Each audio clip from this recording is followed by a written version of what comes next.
കേന്ദ്ര സർക്കാരിനെയും ബി.ജെ.പിയെയും വിമർശിച്ചും യു.ഡി.എഫിനെ വാനോളം പുകഴ്ത്തിയും കോൺഗ്രസ് നേതാവ് സന്ദീപ് വാര്യർ സൂര്യ ഫെസ്റ്റിവലിന്റെ ഭാഗമായി തൈക്കാട് ഗണേശത്തിൽ നടന്ന ടോക്ക് ഷോയിൽ സംസാരിക്കുകയായിരുന്നു സന്ദീപ്.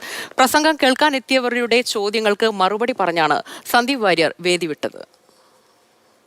ഈ പരിപാടി ഏൽക്കുന്ന സമയത്ത് എൻ്റെ രാഷ്ട്രീയ നിലപാട് എന്തായിരുന്നോ ആ നിലപാടിലല്ല ഞാൻ ഇന്നുള്ളത്. പഴയ പാർട്ടിയെ വിമർശിച്ചും പുതിയ തട്ടകത്തെ പുകഴ്ത്തിയും ആദ്യത്തെ അരമണിക്കൂർ പ്രസംഗം. ഏതെങ്കിലും ഒരു പാർട്ടി ഇല്ലാതായി തീരണം എന്ന് ഞാൻ ഒരിക്കലും ആഗ്രഹിച്ചിട്ടില്ല. നല്ല ജനാധിപത്യത്തിന് നല്ല ബി.ജെ.പിയും നല്ല കോൺഗ്രസും നല്ല CPM-ഉം ഉണ്ടാകണം എന്നാണ് ഞാൻ ആഗ്രഹിക്കുന്നത്. കേൾവിക്കാരുടെ കുറിക്കുകൊള്ളുന്ന ചോദ്യങ്ങളും സന്ദീപിന്റെ മറുപടികളും. താങ്കൾ ഈ പറയുന്നത് ഈ ബി.ജെ.പിക്കാർ പറയുന്നതെല്ലാം നുണകളാണ്, കോൺഗ്രസ് പറയുന്നതെല്ലാം സത്യമാണ്. ഈ ജനങ്ങളെ ബ്ലഫ് ചെയ്യുന്നതിനൊരു പരിധിയില്ലേ?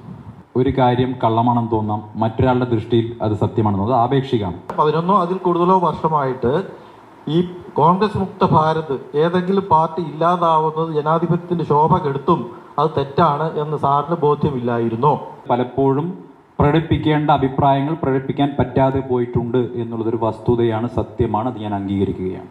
എൻ്റെ നിലപാട് മാറ്റത്തിന്റെ അംഗീകാരമാണ് എന്ന് സാർ പറഞ്ഞതിനോട് യോജിക്കാൻ പറ്റില്ല.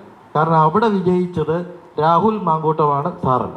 ഞാൻ പറഞ്ഞ കാര്യങ്ങൾ ബി.ജെ.പിയുടെ ശക്തി കേന്ദ്രങ്ങളിൽ പോലും യു.ഡി.എഫിന് അനുകൂലമായിട്ടുള്ള വോട്ടായി മാറിയിട്ടുണ്ടെങ്കിൽ അവിടെ എൻ്റെ നിലപാട് ജനങ്ങൾ അംഗീകരിച്ചു എന്ന് പറയാൻ ഒരു പൊതുപ്രവർത്തനായിട്ടുള്ള എനിക്ക് ജനാധിപത്യം ഒരു അവകാശം നൽകുന്നുണ്ട് എന്ന് ഞാൻ വിശ്വസിക്കുകയാണ്. ഒരു മനുഷ്യൻ ഇങ്ങനെ മാറുമോ?